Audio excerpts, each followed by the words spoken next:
Thank you all for coming. We are going to be doing lightning talks with the cohort members. I think there's 9 of them presenting. This is just a way for them to kind of wrap up what they've done here during the program and over the course of it and talk about things they're excited about. Each person is going to talk for 5 to 8 minutes with 10 to 20 slides, and then the next person will cycle over. So it'll be very fast, very informal, and then after each person gives their thing, there's time for 2 questions to each person. So if you have any questions, make sure you ask them.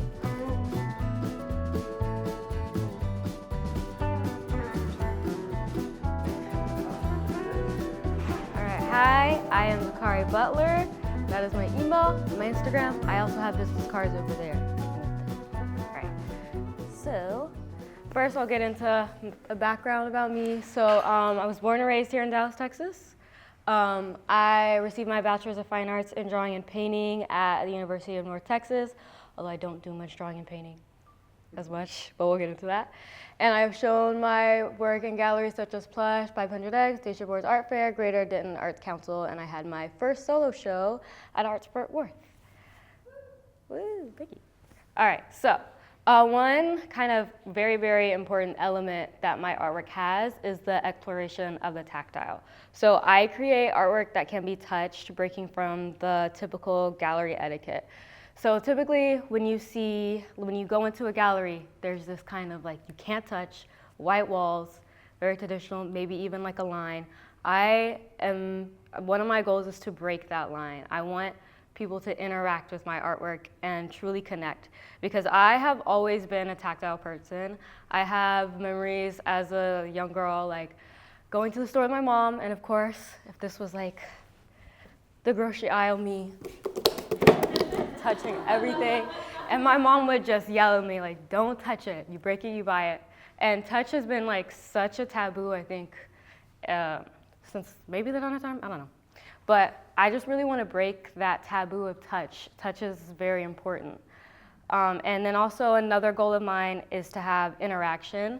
Touch is important to me because I feel like touch is how you connect with things, both whether it's like an object or a person, it's how you can feel the weight of it. It makes everything really real. Touch is so important to me. And then also another aspect of my work is surrealism, which does kind of go into the aspect of touch and sort of like playing with things. So I create these little mini worlds of people kind of interacting with the world. And I really like them because they're a bit voyeuristic. It's you kind of feeling like this giant, like looming over this tiny little world. And I also, like, one kind of big thing in my artwork is using like mundane, kitschy objects. When I go for like art supplies, I never go to an art supply store. I go to Home Depot, I go to Dollar Tree, I go to the thrift store. I like very like ready-made found objects and making them into art. All right, so now my experience at Cedars Union, a part of the cohort 4. All right, so some highlights that I have was my solo show that was really, really focused on touch. So it was called Touch Me, I Dare You. And that happened right at the beginning of my, of the CU of the beginning. And I was like very, very grateful to have a space because all my artwork before that was in my room. And I live with my mom, and I have 4 dogs, and there was dog hair everywhere. So I had really the opportunity to really like make it the best show that I possibly could because I had a space to like create the artwork, spruce up the artwork that I had, and that was a really big highlight for me. Also, open studios. One thing that I really wanted to focus on and improve on is like talking about my art and having the opportunity to be at open studios, have this like kind of constant open door of like talking to people, although draining. Kat gets on me because she's like, stay in your studio, Dakari. But I've definitely gotten better at like talking about my artwork and talking to people, and I also sold some stuff, which was very big for me and big for my mom. She was very excited for me.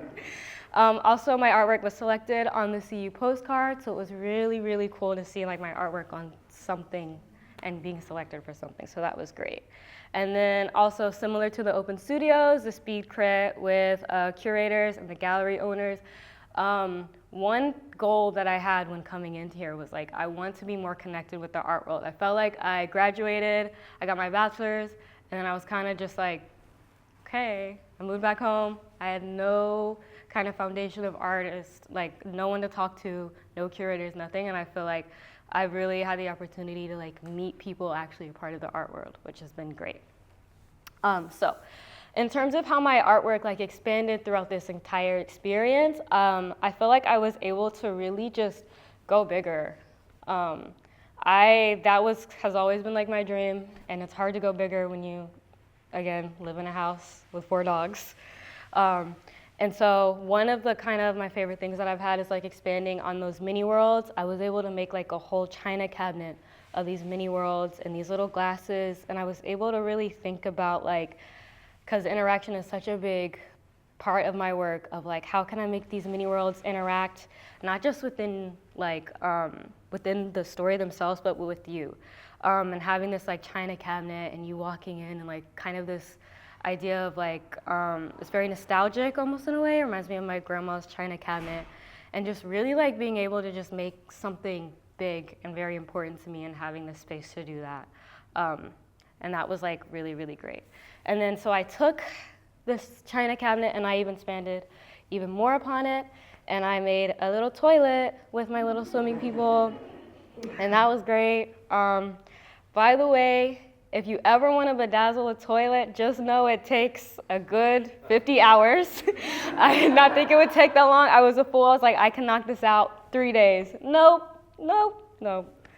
So yeah, this is kind of like my magnum opus. This is like so cringe, but like after I finished this, because it took me a good 4 months, I remember stepping back and almost like crying.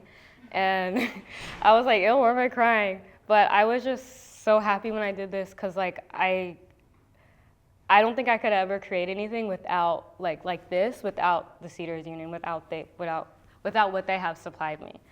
And then I'm also thinking about how I can like expand upon my work, making additions. One thing I've noticed in my work, especially now that I'm doing like things that can be touched, is I really like to work in layers. I like to build texture. And I also want to take the idea of building layers and make that not just with like physical layers, but also like additions upon itself. And so I have taken those little mini worlds and I've almost taken something not traditional and then made it traditional. So this is a painting I did of one of the photos I took in the china cabinet, and just using like regular like paint, but then also doing a non-traditional twist on it, because I can never just do one thing. And doing like, I used crayons and I used a paint marker to really like add more motion and add those layers. And then also my most recent thing is with the toilet. I actually like crit here, which has also been a great element for me. I did not realize how much I loved critique until it was gone. And one person, because I was really thinking with my mini worlds, one of the best things about the mini worlds is not just the physical piece, but also the photos. Because like the physical piece, you see it small and you're big, and then with the photos, you kind of see it on this kind of bigger scale. And working with like how I can expand upon that. And again, because I like to work in layers, I was just having them printed normally on paper and framed, and I hate frames. They're so boxy. And someone gave me the idea to actually print them on silk.